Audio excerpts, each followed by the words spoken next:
بسم الله الرحمن الرحيم، والصلاة والسلام على سيدنا محمد وعلى آله وصحبه أجمعين.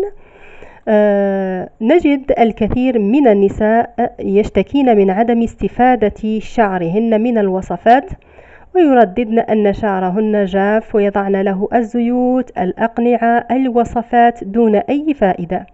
ونجد أخريات يقولن أن الوصفات لا تجدي نفعا مع شعرهن، وأخريات يقولن أن الوصفات والحمد لله نجحت وبدأت تظهر النتائج من أول أسبوع. المسامية علميا هي قياس للمساحات الفارغة في المواد، وعندما نتحدث عن الشعر سيكون معناه قدرة الشعر على امتصاص المرطب والاحتفاظ به. وأفضل الحلول هي أن يتم التركيز على مشكلة مسامية الشعر، وأن ننسى بعض التصرفات. مثلا إذا وضعنا الزيوت على الشعر وبعدها لا تجدي هذه الوصفة نفعا، فهذا يعني أنك يجب أن تعملي اختبار لمسامية الشعر لكي تعرف كل سيدة أو رجل مسامية الشعر عندها أو عنده. عليه أو عليها أخذ شعرة من الشعر المتساقط أثناء الاستحمام، ويفضل طبعا أن يكون الشعر خالي من الزيوت والمرطبات.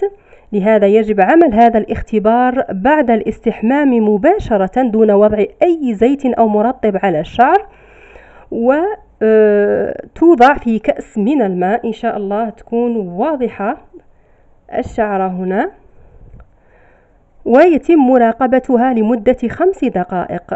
نترك الشعرة ونراقبها وقلت يجب أن تكون هذه الشعرة خالية من الزيوت أو أي منتج آخر.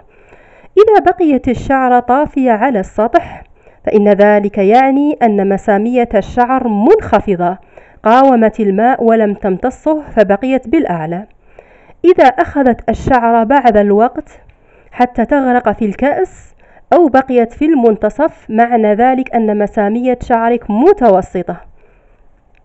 إذا غرقت الشعرة وصارت أسفل الكأس بسرعة، فهذا يعني أن مساميتها عالية لأنها امتلأت بالماء فانغمرت فيه. فائدة معرفتنا لمسامية الشعر: يعد الترطيب أهم عامل صحي للشعر، ومعرفة مسامية الشعر ستساعدنا في الطريقة الصحيحة لترطيب الشعر، ومعرفة المنتجات المناسبة لشعرنا دون عناء، كذلك معرفة الزيوت المناسبة لشعرنا والخلطات المناسبة له. وهناك نقطة مهمة، هي أن الماء هو المرطب الأساسي لشعرنا، مثلما يعطش الإنسان ويحتاج الشعر كذلك للماء.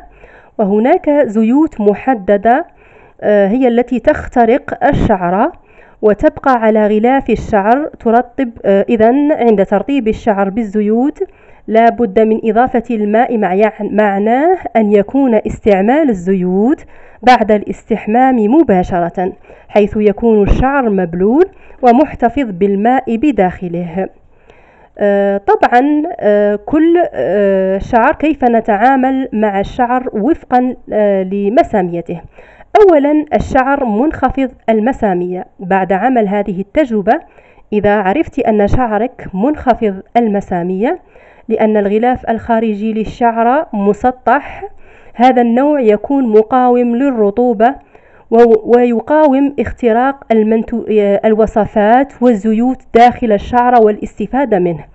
وعادة هذا النوع من أنواع الشعر يكون صحي، ولكن نوعا ما يفتقر للمرونة ويصعب علينا ترطيبه لأن مسامات الشعر جدا محكمة، وبالتالي اختراق الوصفات والزيوت لغلاف الشعر يكون صعبا نوعا ما. وكذلك أنصح في حالة هذا الشعر باستخدام حرارة معتدلة غير مباشرة لفتح مسامات الشعر، حتى يمكن تغلغل المرطب والمغذي للشعرة والزيوت والوصفات. لذا أنصح بالترطيب بعد شطف الشعر بماء دافئ وقت الاستحمام. يرطب الشعر يعني للمنخفض المسامية بعد وقت الاستحمام، لأن الترطيب لهذا النوع من الشعر وهو مبلل يساعد الشعر على امتصاص الزيوت، لأن مساماته تكون لا تزال مفتوحة. وكذلك البخار للشعر في المسامية المنخفضة مفيد لاستقبال أي وصفات وخلطات للشعر. الزيوت المفضلة لهذا النوع من الشعر هي الزيوت الخفيفة، والتي يسهل على هذا النوع من الشعر امتصاصها. مثلا عندنا زيت جوجوبا، زيت بذور العنب، زيت الأرغان رائع جدا لمثل هذه النوعية من الشعر، زيت اللوز الحلو. ويفضل استخدام الزيوت والمواد التي تمتص الرطوبة وتوفرها للشعر، مثلا زيت جليسيرين. خذي زيت جليسيرين خففيه بالماء والعسل، مثلا نأخذ ملعقة عسل نحل وملعقتين من زيت الجليسيرين مع ربع كوب من الماء، يفضل لو كان ماء معدني أو مغلي. ضعيه في بخاخ شعر ويرج عند كل استعمال، ثم بخي على شعرك مرتين باليوم. كذلك أنصحك باستخدام الحنة الورقية الخضراء، تكون مطحونة في البيت حتى تتأكدي من أنها طبيعية 100%. استخدميها مرة كل 8 أسابيع. ولكن عليك أن تتجنبي، يعني صاحبة الشعر منخفض المسامية، تجنبي المنتجات التي تحتوي على السيليكون والزيوت المعدنية. عند شراء أي منتج اقرأي المعلومات، إذا كانت تحتوي على سيليكون وزيوت معدنية تجنبيها. كذلك تجنبي لشعرك الزيوت الثقيلة، مثلا زيت الخروع، لأنه يثقل الشعر ويبقى على غلافها فقط دون أن تستفيد منه. كذلك تجنبي العلاجات التي تحتوي على البروتين العالي، لأنه يتراكم على الشعر فقط ويسبب قساوة شعرك، خشونته. لذلك استخدمي بلسم خالي من البروتين. ويفضل إذا كنت من اللواتي يستخدمن البروتين للشعر، استخدميه مرة كل 8 أسابيع. ننتقل إلى الشعر المتوسط المسامية. هذا الشعر يمتص المرطبات ويحافظ عليها بصورة جيدة. يفترض أن نعرف كيف نرطبه بكمية مناسبة، ونحافظ على عدم تبخر الرطوبة من الشعر، وهو أكثر نوع يمتص لون الصبغة ويحتفظ به. وأكثر نوع، يعني الشعر متوسط المسامية، يحافظ على طريقة التسريحة. وكذلك وفي حالة هذا الشعر أنصح باستخدام علاجات بروتين له كذلك مرة كل 8 أسابيع. يجب أن ترطبي شعرك يوميا مرتين في اليوم بزيت جوز الهند الطبيعي وزيت اللوز الحلو، كذلك زيت الصبار. والحرارة والكيميائيات تجنبيها، والمبالغة في استخدام العلاجات البروتينية لا تبالغي فيها.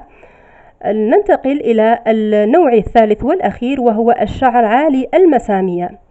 في هذا الشعر فيه ثقوب كثيرة في غلافه الخارجي، وكذلك قد يكون منخفض المسامية أو متوسط المسامية. يتحول إلى هذا النوع بسبب الإهمال. عندما نهمل الشعر عالي المسامية يتحول إلى منخفض مسامية أو متوسط مسامية بالإهمال.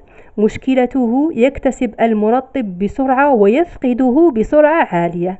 يعني هذا النوع من الشعر يكون عرضة للتجعد في الجو الرطب، لأنه يمتص الرطوبة بكمية كبيرة، وحتى الاستحمام المستمر والسباحة كذلك تزيد من تضرره، لأنه يمتص كمية عالية من الماء. فيتسبب بتكسره وضعف الشعرة. لذا يجب أن نعرف كيف نجعله يحتفظ بالرطوبة داخله بدلا من أن يفقدها بسرعة فيصبح الشعر جاف جدا. في هذه الحالة أنصح بشطف الشعر بماء فاتر قريب من البارد، ليس الماء الساخن. استخدام العلاج البروتيني مرة في الشهر. استعمال بلسم شعر يحتوي على بروتين، لأن استخدام البروتين يساعد في ملء الفراغات الموجودة في الشعرة، وبالتالي يقوي شعرك ويساعد على التخفيف من تكسره. استخدمي زيت يحتوي على بروتين دائما مع البروتين، مثلا زيت جوز الهند الأصلي. دائما الزيوت يجب أن تكون أصلية. استخدام الزيوت الثقيلة والزبدة كذلك. سبق ووضعت وصفات بالزبدة للشعر لترطيب الشعر، مثلا زيت الخروع، زيت الجليسيرين النباتي لترطيب شعرك. الزبدة كذلك، أو استخدام زبدة الشيا رائعة جدا لهذا النوع من الشعر، تعمل كحاجز واقي حول شعرتك وتمنع تبخر الماء من شعرك. كذلك أنصح صاحبة هذا النوع من الشعر باستخدام الحنة، مفيدة جدا. طبعا دائما الحنة الطبيعية الخضراء، ويفضل طحنها في البيت، مفيدة في ملء الفجوات والحصول على شعر صحي. أنصحك باستخدامها مرة كل 8 أسابيع كذلك. وأخيرا أنصح باستخدام ملعقة من خل التفاح مع ماء الشطف الأخير، يساعدك على تسطيح الغلاف الخارجي للشعر وتصغير المسام، وبالتالي يحافظ على رطوبة الشعر. تجنبي الحرارة المباشرة على شعرك، يعني الاستخدام الدائم لمجفف الشعر والمباشر. إن شاء الله تكون هذه المعلومات لمسامية الشعر واضحة، ولمن طلبوا مني هذا الفيديو يشوفوه وينال رضاهم. بالأخير لا تنسوا الاشتراك بالقناة ومشاركة هذا الفيديو حتى تعم الفائدة. أترككم في رعاية الله وحفظه، والسلام عليكم ورحمة الله وبركاته.